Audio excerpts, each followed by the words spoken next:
Sealdah Lalgola rail লাইনে MEMU train বন্ধ করে ইআরএমইউ ট্রেন চালু করার প্রতিবাদে রেল পরিষেবার উন্নয়নের দাবিতে ভগবানগোলা স্টেশন মাস্টারকে ডেপুটেশন সিপিআইএম-এর।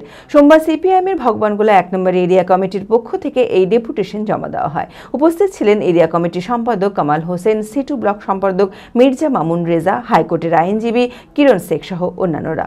মানসিক স্বাস্থ্যের জন্য সবার আগে যে নামটি মনে ভেসে ওঠে, সুস্থ মনের ঠিকানা মনোবীক্ষণ। যোগাযোগ নাম্বার 7477799516।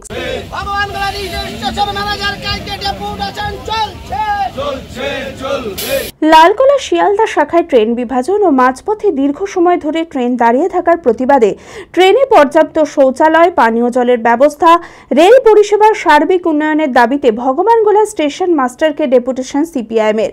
সোমবার সিপিআইএম-এর ভগবানগোলা 1 এরিয়া কমিটির পক্ষ থেকে এই ডেপুটেশন জমা দেওয়া হয়। উপস্থিত ছিলেন এরিয়া কমিটির সম্পাদক কামাল হোসেন, সিটু ব্লক সম্পাদক মির্জা মামুন রেজা, হাইকোর্টের আইনজীবী কিরণ শেখ সহ অন্যান্য নেতৃত্বরা। শিয়ালদা লালগোলা যে লাইনটা ছিল সেই লাইনটা দ্বিধা বিভক্ত হয়েছে। দ্বিধা বিভক্ত কিরকম? লালগোলা থেকে ছাড়বে কৃষ্ণনগর, কৃষ্ণনগর থেকে ছাড়বে শিয়ালদা। মাঝখানে করা হচ্ছে কি, যারা ডায়াবেটিক পেশেন্ট তারা প্রস্রাব করবে গিয়ে, বাথরুম করবে গিয়ে কৃষ্ণনগরে। সবথেকে বড় সমস্যা সেটা হচ্ছে যে আমরা 2025 সাল এর আগে শুনেছিলাম যে মহামারী হবে ডায়াবেটিসে আমাদের ভারতবর্ষ, এবং সেটাই জায়গাতে যাচ্ছে।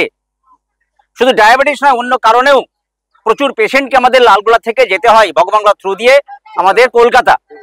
যেতে গিয়ে মাঝপথে কৃষ্ণনগরে এসে পেশেন্টকে নামতে হবে, কৃষ্ণনগর যাওয়ার পরে সেখানে প্রাতঃকৃত বা বাথরুমের কাজ শেষ করতে হবে, আবার ট্রেনে উঠে তাদেরকে শিয়ালদা যেতে হবে বা কলকাতা যেতে হবে।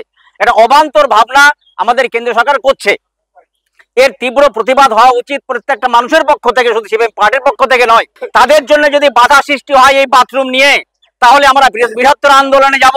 কোনোভাবে ছেড়ে দেওয়া যাবে না এই কেন্দ্র সরকারকে। সাধারণ মানুষের জন্য যদি আমাদের জীবনটা চলে যায়, রেল লাইনে পা দিতে হয়, মাথা দিতে হয়, সেটাও করব।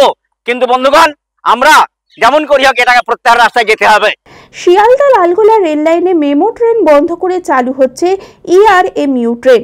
যাতে শৌচালয় না থাকায় কৃষ্ণনগর স্টেশনে 30 মিনিট করে দাঁড়াবে এই ট্রেন, যার কারণে চরম ভোগান্তির শিকার হতে হবে যাত্রীদের। এরই প্রতিবাদে ও রেল দপ্তরের এই সিদ্ধান্ত প্রত্যাহারের দাবিতে এই ডেপুটেশন। তারা যে তুগলুকি এবং অবজ্ঞানী সিদ্ধান্ত গ্রহণ করেছে যে লালগোলা থেকে শিয়ালদার যাত্রীদের জন্য যে ট্রেন প্রতিদিন চলে, সেই ট্রেনে শৌচালয়বিহীন ট্রেন আগামী 4 জুন থেকে চালাবে। একটা যে অবৈজ্ঞানিক, একটা তুগলুকি একটা সিদ্ধান্ত। আপনি বলুন তো, লালগোলা থেকে শিয়ালদা যেতে প্রায় 5 ঘন্টা সময় লাগে। বয়স্ক, অসুস্থ যারা মানুষ প্রতিদিন কলকাতায় বিভিন্ন রুগী যায়, তারা কি অবস্থা হবে? টয়লেট না থাকলে পারে, শৌচালয় না থাকলে শৌচালয়বিহীন ট্রেন প্রত্যাহার করতে হবে এবং শৌচালয় যুক্ত ট্রেন চালু করতে হবে। ভারত বিখ্যাত মেডিকা হেলথ সেন্টার এখন বহরমপুরে। এখানে মেডিকা হেলথ সেন্টারে সুবিখ্যাত স্পেশালিস্ট চিকিৎসক ওপিডি করছেন। কার্ডিওলজি, ডার্মাটোলজি, ডায়াবেটিস ও endocrinology, ENT, neuro, nephrology, medicine, general surgery, urology, paediatric, orthopaedic, pulmonology, plastic surgery আরও সমস্ত পরিষেবা নিজের জেলাতেই পাচ্ছেন। রক্ত, মল, মূত্রের সব রকম পরীক্ষা অতি উন্নত ও আধুনিক মেশিনে করা হয়। USG, CT scan, digital X-ray, echocardiography, endoscopy সহ আরো সমস্ত ছবি করা হয়। বিশদে জানতে যোগাযোগ করুন Medica health centre Baharampur, SS Medicate, 14 KN road, Baharampur, Murshidabad.